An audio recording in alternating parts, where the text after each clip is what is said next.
Okie dokie, let's get started. The topic of discussion for tonight is going to be antitrust law. Um, I like to describe antitrust law as a way to ensure that our markets stay free from unfair play. I think the best way to explain this and the best example is going to be a sports example. I'm not sure if you're a sports fan, but I'm going to do the best to keep this pretty basic.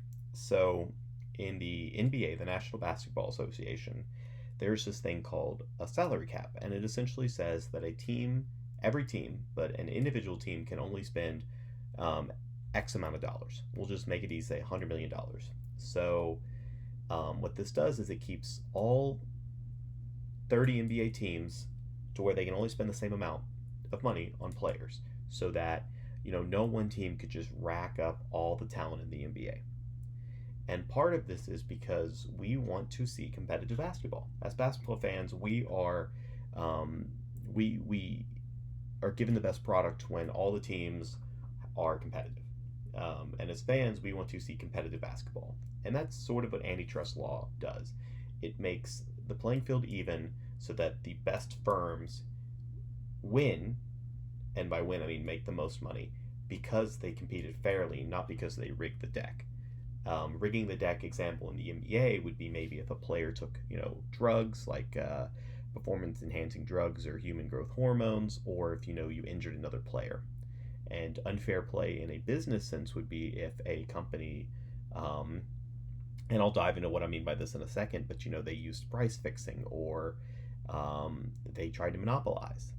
So the sports example is really a great way to see how antitrust law works. And if I can, I'll try to refer to a sports example. But when we discuss tomorrow, um, definitely ask me any questions about this. And I've tried to keep this slideshow very easy to follow, and so I'm going to try to go into depth verbally, not textually, just so you can just try to follow along and listen and not feel like you have to read the full thing.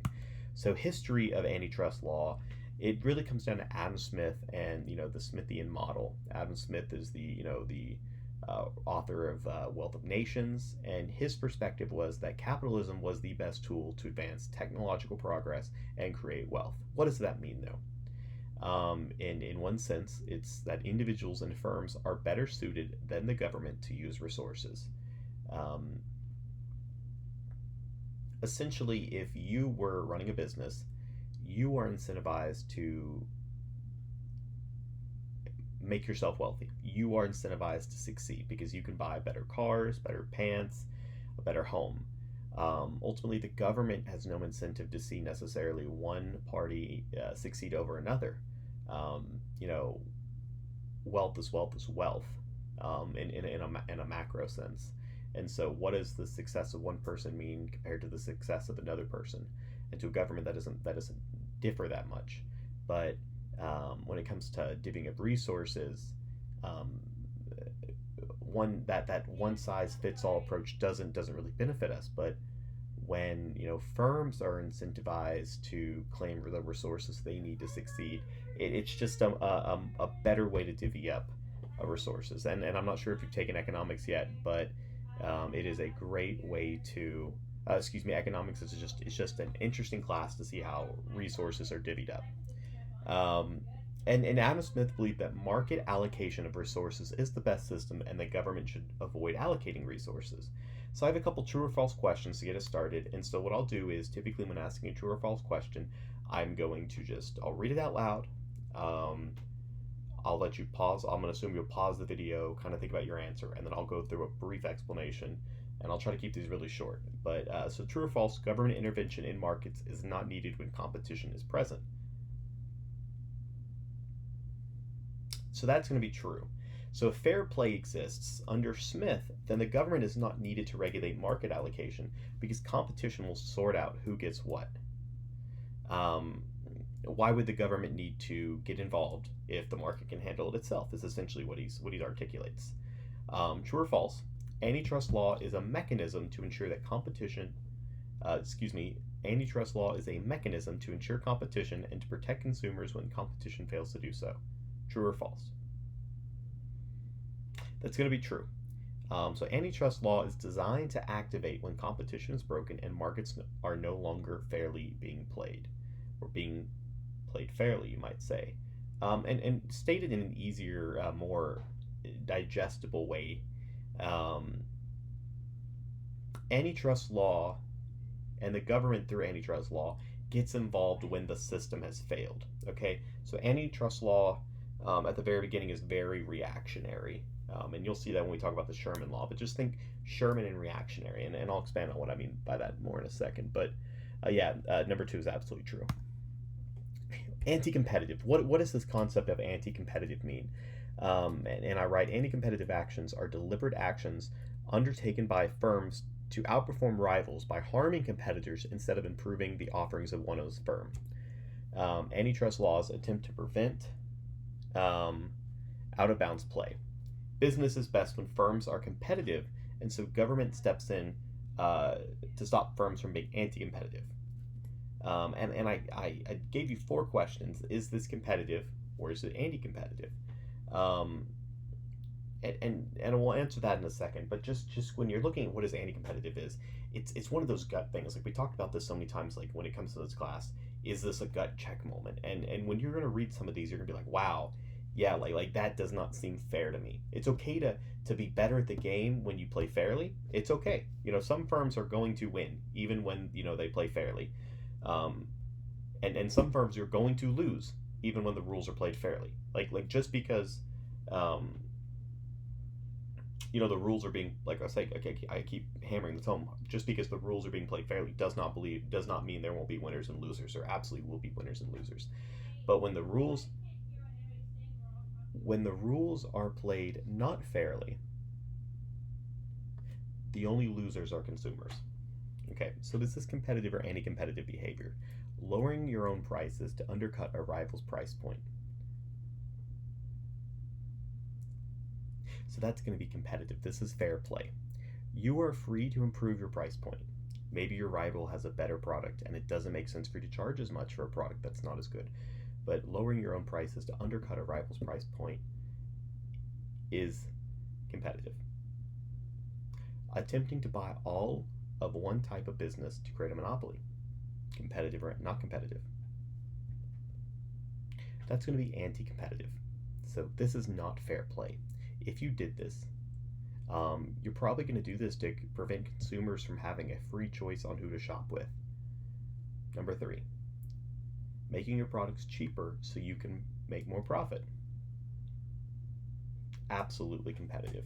If you can make your products at a cheaper cost to you, then you should do so because you'll make bigger profits. If you sell it for $10 and it costs you $4 to make it, that's a profit of $6. But if you can sell it for $10 and it costs you $3 to make it, that's a profit of $7. Absolutely competitive, and firms do this. Number four, buying all of the stores so your rival cannot sell a product. Anti-competitive. You are choosing not to compete with your rival. Instead, you're reducing the amount of choice consumers have because now they're unable to buy your rival's products because you own all the means of distribution. And two and four, those are actually actual examples of type of antitrust violations we'll discuss in just a minute. So just keep that in the back of your head. And antitrust law, it came out of a need for the United States government to regulate. But you're probably thinking, why? And it all started because of greed, and specifically J.D. Rockefeller's greed. So Rockefeller ran Standard Oil Trust, and Standard Oil did some shady business practices, and they bought over rivals. Their whole business model was essentially they would cut their prices um, lower than their rivals, so that everybody had to buy their oil, and then they would raise it up in the corresponding amount somewhere else to accept their losses and run their competitors out of business, and then they would buy over their competitors. So they did it to monopolize. Eventually, the Ohio Supreme Court dissolved Standard Oil, and the company became regional affiliates. Um, Standard Oil was one of the major reasons for antitrust. So just two notable ones is the Standard Oil of New Jersey became ExxonMobil, and Standard Oil of California became Chevron. Just a brief overview of some major antitrust legislation. So the Sherman Act, it's going to mostly address outcomes, trusts, or monopolies. Then there's the Clayton Antitrust Act of 1914. That's going to address activities that could lead to the subject matter that the Sherman Act regulated. And so the Clayton Act came after the Sherman Act, and I did put these in chronological order. So when Sherman Act, Clayton, and then Federal Trade Commission Act. But the Clayton Antitrust Act, it really was designed to fill in these holes that the Sherman Act had just suffered from. And then the Federal Trade Commission Act, it regulated unfair methods or deceptive acts of business. True or false questions. Number one, the Clayton Act is also known as the Trustbuster Act. Okay, that is going to be false. So the Sherman Act is actually the Trustbuster Act. Number two, the Sherman Act is narrow and its enforcement actions are weak. That's actually also going to be false. So the Sherman Act is broad and it contains extreme penalties. And they're actually mostly criminal penalties, so you don't want to mess around with Sherman. Let's talk about the Sherman Act. So it's divided into two major sections. So Section 1, it's going to criminalize contractual restraint of interstate commerce or trade with foreign nationals. Wanted to highlight, it has to be contractual relations. And as we learned in earlier chapters, contracts can be express or implied. If you don't remember what that is, we can talk about that tomorrow. But just, know that you have to have a contract. And there's two categories. There's going to be per se violations. So if it's per se, it's always a violation. And then rule of reason violations. Section 2, attempts to monopolize are unlawful. And if you notice, it doesn't actually outlaw monopolies. It only attempts to monopolize. So it'd be saying this in a completely weird way. Like when you say this out loud, it doesn't sound like it makes any sense. But a corresponding example would be saying like the Sherman Act doesn't outlaw robbing banks.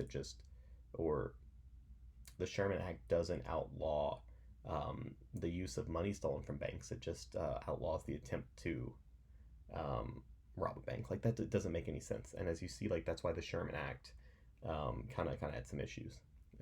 So true or false, 4 of them for you. Number 1, the Sherman Act was designed to protect consumers from anti-competitive practices. True or false? It's going to be false. Number 1 is false. The Sherman Act is not consumer focused at all. It did not protect consumers.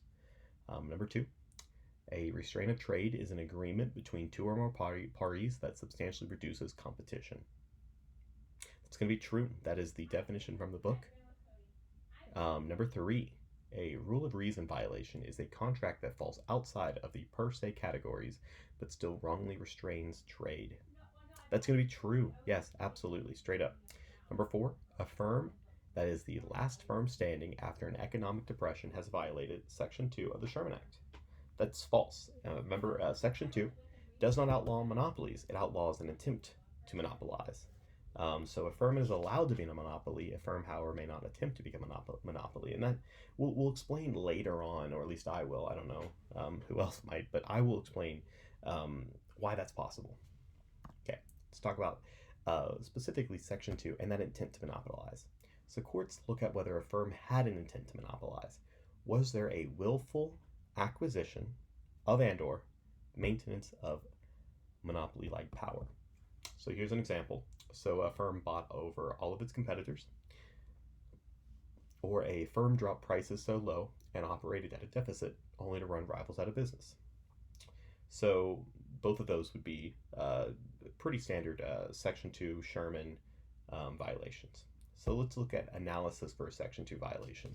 So firms must be shown to have acquired monopolistic power and they engaged in willful attempts to acquire or maintain that power. And I'm going to go back a slide for a second. But if you noticed,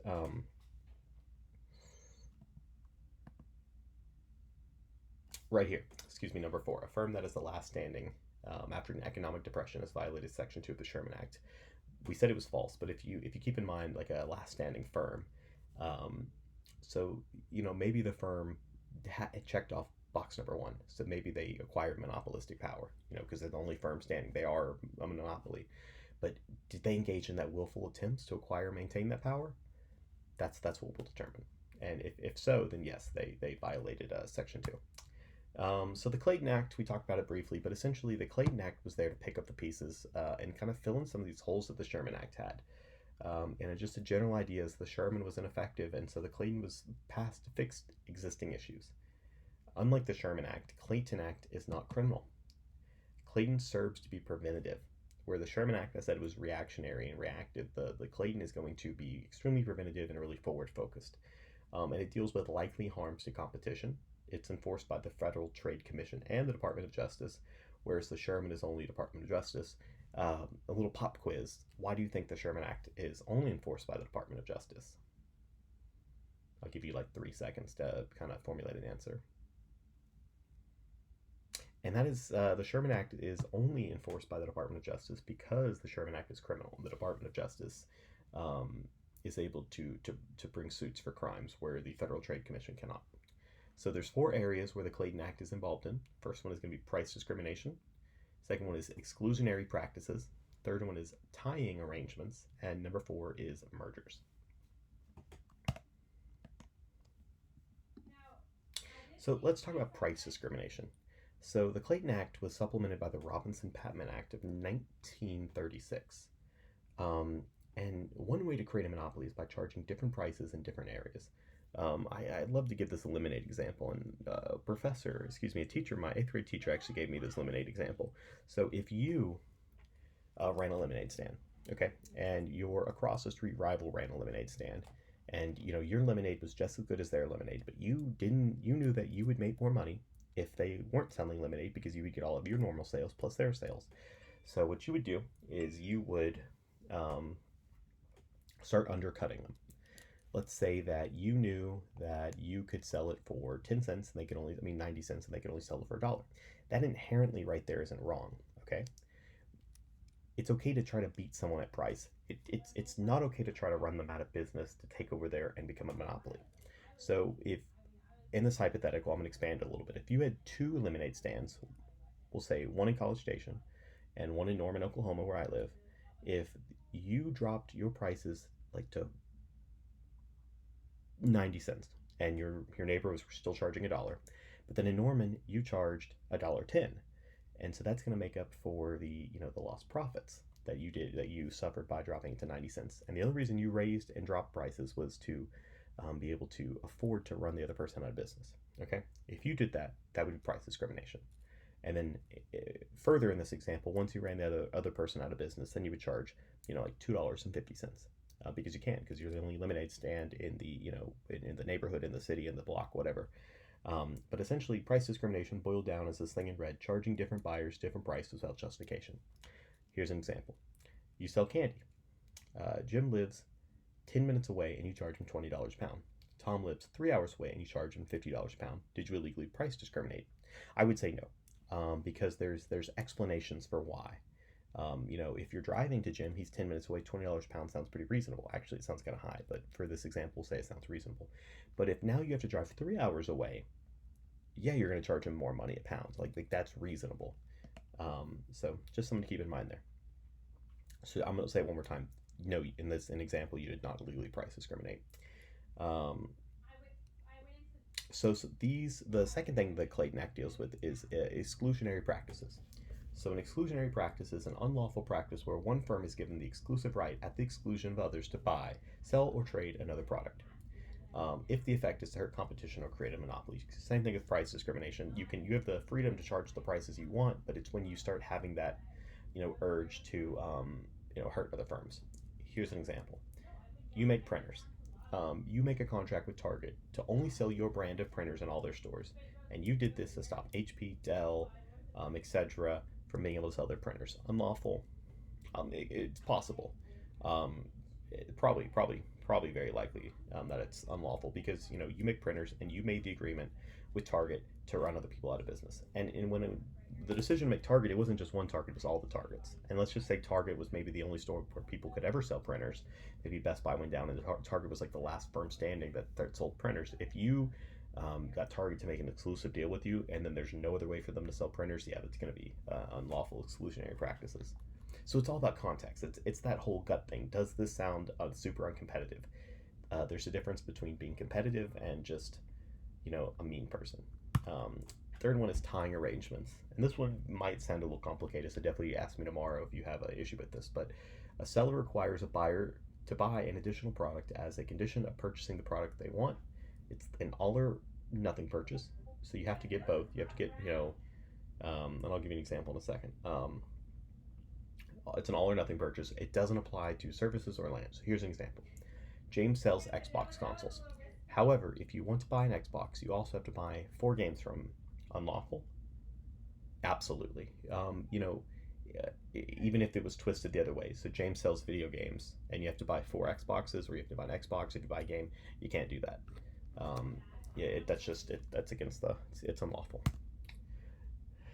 Okay, mergers is incredibly complex, and most of this I think is something that would have been better spent time in person. We had schedule conflicts, so I'm going to try to do a light run through mergers, and we will definitely focus on all this tomorrow at length. So just kind of listen and try to do your best to follow along. I'm going to try to throw in multiple examples, but let's start. So definition of a merger: 2 or more firms becoming one.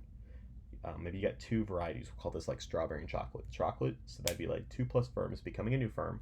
So, that'd be like Nike and Reebok and Adidas all making a new company called Banana Brand Shoes. And I just made that up because I'm kind of hungry and want a banana. But if you noticed here, Nike didn't just buy Reebok and Adidas and they became Nike, like just a bigger Nike. They became a whole new firm. Or the second option is 2 plus firms becoming absorbed by an existing firm. So that would be, in that case, like Target buying Walmart and Sam's, whereas I guess Sam's already owned by Walmart. So it'd be like Target buying Walmart and Costco and then just rebranding it all to Target. Mergers are unlawful when a merger substantially lessens competition or tends to create a monopoly. Here's an example. Apple buys the exercise bike company Peloton. Is that unlawful? What do you think? Okay. So,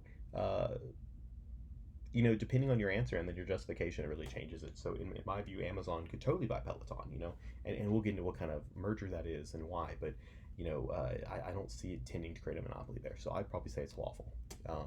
Number 2, Amazon buying Barnes and Nobles, unlawful. Maybe, Amazon is a huge bookseller, and if they buy the biggest, bookstore for in brick and mortar bookstore, then absolutely, maybe that is unlawful. It definitely sounds like it would create a monopoly.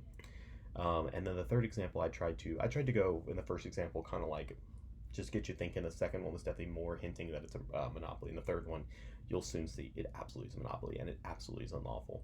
So Amazon buys Target, Walmart, Google, eBay, and Wayfair. Wayfair is like I think they sell like furniture, but it's all online like Amazon, and that would absolutely be unlawful. Like Amazon here is just buying everybody.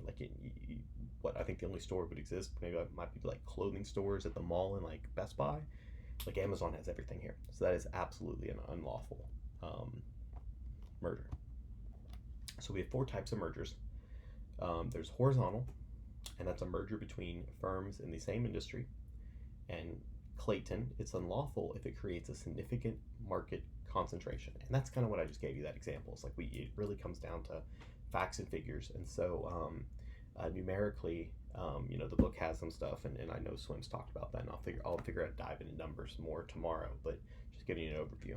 Here's an example of a horizontal mergers would be like Target buying Walmart. Target and Walmart, they are competitors. And if 2 competitors, if they merge, that's a horizontal one. McDonald's buying Burger King. Adidas buying Sports Authority. Abercrombie buying Hollister.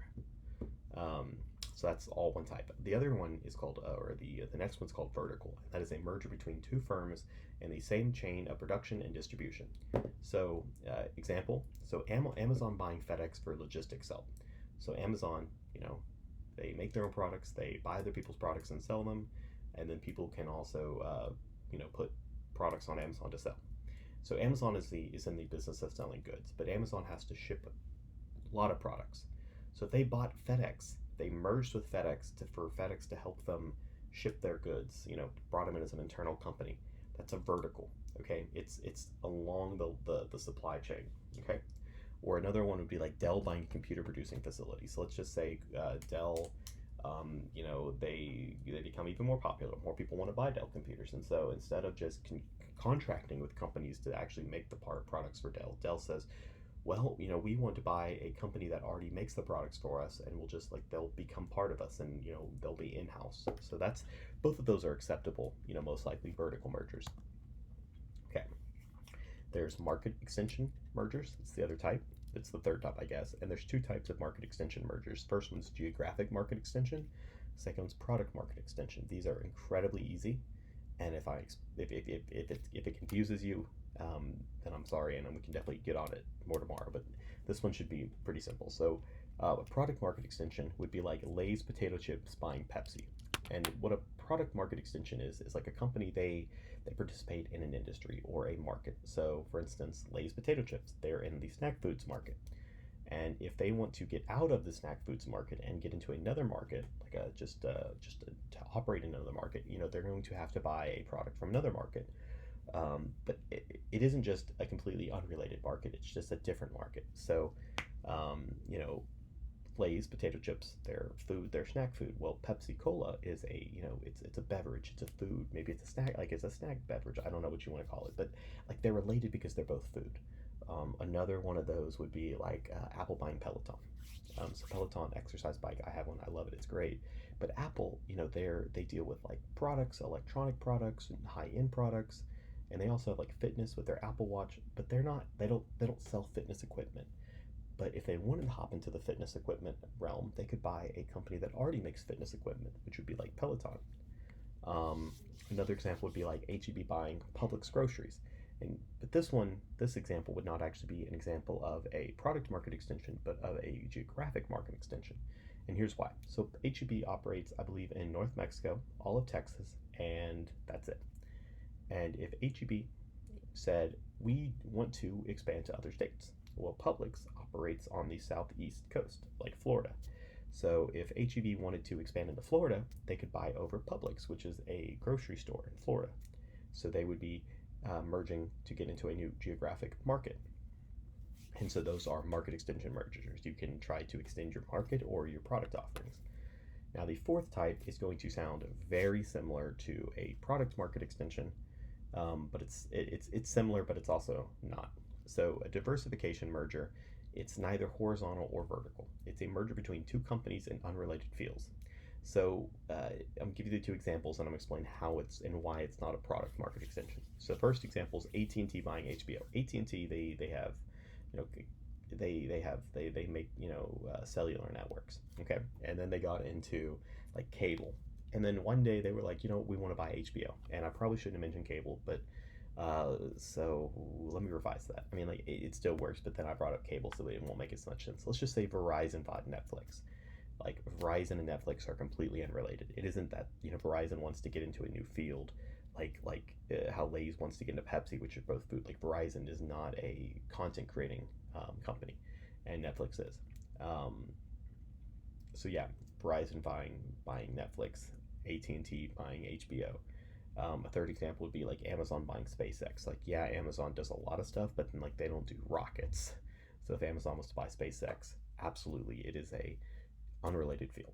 Okay, and how that compares to a product market extension merger is like it's somewhat related. So diversification completely unrelated. You're like, wow, that's weird. And then a product market extension, you're like, okay, that's interesting.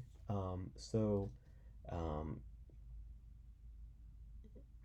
another example might be I don't know if you game a lot. I play a lot of Xbox. So like if Xbox or I guess Microsoft who owns Xbox, if Microsoft went and bought over um, like Oculus Rift, which is like VR stuff. So it's like, yeah, they make Xboxes and gaming consoles, and like VR stuff is like kind of gaming related. So maybe they bought technology. Like it's kind of in that related to like consumer electronics, but then like it's not something that they're currently in. So those are the four types of mergers. Okay, so we have two rules for assessing whether an antitrust violation whether it's unlawful. So there's the per se one, and then there's a rule of reason. And per se is it's automatically unlawful. You do it, you're going to jail. Don't pass go. Don't collect $200. The cause of why you did it, the intent doesn't matter, and there's no defense. Then there's rule of reason. It's a flexible standard. It allows some anti-competitive practices. The violation can't be an unreasonable violation. And then there's factors for the court to consider. So price fixing.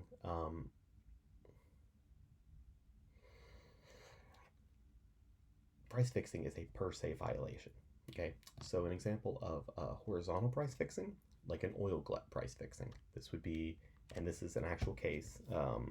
Let me pull it up for me. Excuse me. Apologize. I'm meant to be flipping along in the book. So this was that a United States v. Saucony Vacuum Oil Co. But essentially, in just dumbing down the case, or not dumbing it, but just making it really simple, would be like two oil companies, and there's so much oil being produced. And, normally, economically speaking, with supply, the price should drop. But unfortunately, it's not going to drop, because if they drop, then they're going to go out of business. So they both illegally and contractually agree to fix the prices. They're going to say, instead of charging what we should charge, people have to buy oil regardless. And normally, even though they have to buy it, we'd have to drop it a little bit. But we're not. We're going to actually raise the prices and just deal with it. And that would be unlawful. Another one would be price fixing payout for doctors. So, these doctors just said, hey, we're going to take this much money, and if they don't pay it, we're not going to work. That would be absolutely unlawful. Another example would be price fixing for public defenders. The public defenders, if they said, okay, let's all agree for none of us to work unless we get paid this much, that's price fixing. You can absolutely price fix on products or on labor. So vertical price fixing, it's probably going to be per se, unless it is minimum retail price maintenance. Then it's rule of reason. Okay, and you're probably thinking, what is minimum retail price maintenance? So minimum retail price maintenance, or RPM, is where I'll just give you an example. So let's say you sell a book, you're an author, and you take it to the bookstore and say, okay, I will allow you to sell my book in your bookstore, but I want the value of my book to be preserved, so I don't see it just end up on those $1 bargain bins in Walmart. You have to minimally sell this book for $20. Okay, and it's within that vertical supply chain, author to bookstore. They're not the same level. They're on the vertical supply chain. If the bookstore says yeah, absolutely, then it's a rule of reason. It's not per se. And the case that overturned this was Ligon. So vertical price fixing that deals with minimum RPM is rule of reason. And Dr. Miles was the first case where that said minimum RPM was per se, and Ligon overruled that. So the black letter law, the current day law, is that vertical price fixing, when it deals with minimum retail price maintenance, minimum RPMs, is rule of reason. You're going to look at why it's done, the factors, the cost, who's involved, and the total aggregate effect on the economy. Okay, talk about market divisions. So all horizontal market divisions are per se illegal. Okay, there's a couple types of market divisions. So there's geographical, product, and functional. And this is basically saying that companies, a market division is basically companies saying they refuse to compete with one another. So we have, I'm so sorry, I lost my train of thought. My wife just walked in, but okay. So the first example of a market division, I'm really sorry, I just lost my train of thought. Okay, so the first type of market division is geographic, and so this would be if like car dealerships. It's saying, okay, well, Ford, you go sell your vehicles in East Texas. Chevy, you go sell your stuff in South Texas. Dodge, you go sell your trucks in West Texas. And Toyota, you go sell your trucks in North Texas. And Ford, if you won't sell your trucks in South, West, or North Texas, I won't come and sell my trucks in your area. We'll all leave each other alone, and we won't actually directly compete with each other. We're just assigning geographical values away, okay? So they're not competing. The other one is product. So a great example of product ones would be, and you could you could totally pick really any product, but essentially I'm so sorry, I had to cough.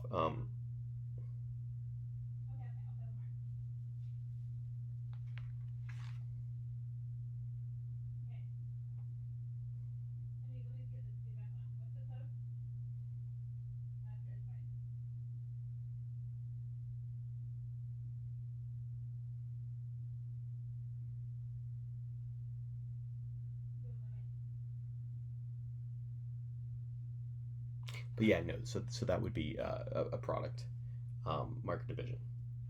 The last one is going to be functional. So this would be you divide up by like the product, like the I guess the customer base. So if let's say I sold like water bottle containers, and I sold them to businesses, and I said, okay, firm A, you can sell a filled water bottle using my water bottles only to like average consumers, like moms and dads and kids. Like you have to sell it to like families. And firm B, you can sell them to offices, and firm C, you can sell them to schools. Okay, so that'd be like functional, and those are all horizontal market divisions.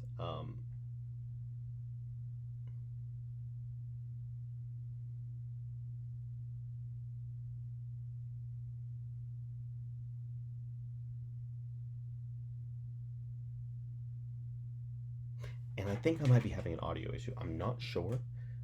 So I'll definitely try to check this, and if I am, we'll just have to re-go over this when we do it tomorrow. But I think I might be having audio issues. I just cleared my mic, and I paused my recording, but we'll see.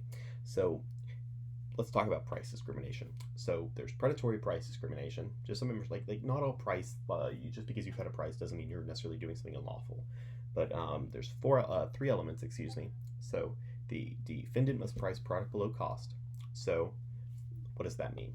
You make lemonade, cost you 50 cents per cup of lemonade. Okay, you're going to sell each cup of lemonade normally for $1. But now, if you want to practice price discrimination, you are going to now price it at 10 cents a cup. So it actually costs you more to make it than you sell it, but you are going to be taking a net loss to run the corresponding your neighbor's lemonade stand out of business. Okay. Number two, after you ran them out of business, you were able to monopolize the market. So then all the sales went to you. Like another firm didn't open up, and you were actually able to make a monopoly. And then once you made that monopoly, it lasted long enough, and more firms didn't enter. You didn't get shut down. You didn't get a health code violation, and you stayed open long enough for the defendant, for you, excuse me, to recoup the lost revenue. So you were losing like 40 cents a cup. So you made all of that back, and then you made some more money. And there's four defenses. So there's volume discounts. I always think that's the Walmart example. So Walmart, they buy a lot of toilet paper. They buy a lot of bananas. So their per unit cost is going to be lower, and that's not unlawful. Then there is cost justification and changing additions and meeting competition. So let's talk about cost justification. So that would be like difference in transportation costs. And this one's really hard to prove, but it's kind of back to that example where I said, like if you were selling candy and it was $20 a pound, for candy for you to drive it 10 minutes, but then you're going to charge Tom $50 a pound if you have to drive 3 hours. Just cost justification. Like I think that should be plainly easy to see right there. But in the real world, it's not as easy. Okay, changing additions would be, like you sell perishable goods, or seasonal goods, or there's a court ordered sale. So like it's really just depending on a case by case basis. And then the last one, meeting competition, would be if in the lemonade stand example, if your neighbor then cuts the cost to 90 cents, you're absolutely not going to get in trouble if you cut it to 90 cents. It has to be good in faith. It has to be done in good faith, and you can meet but not beat their price. But it can start a price war. So you have to be careful about that. But everything else is decently complex, and I want to make sure we're going through it at the same time. But this should be a good enough introduction to the chapter, and we can dive in more heavily tomorrow. I think I fixed the audio issues. Let me know if I didn't, and I can always try to just, I guess, make a transcript or something. But yeah, so just let me know.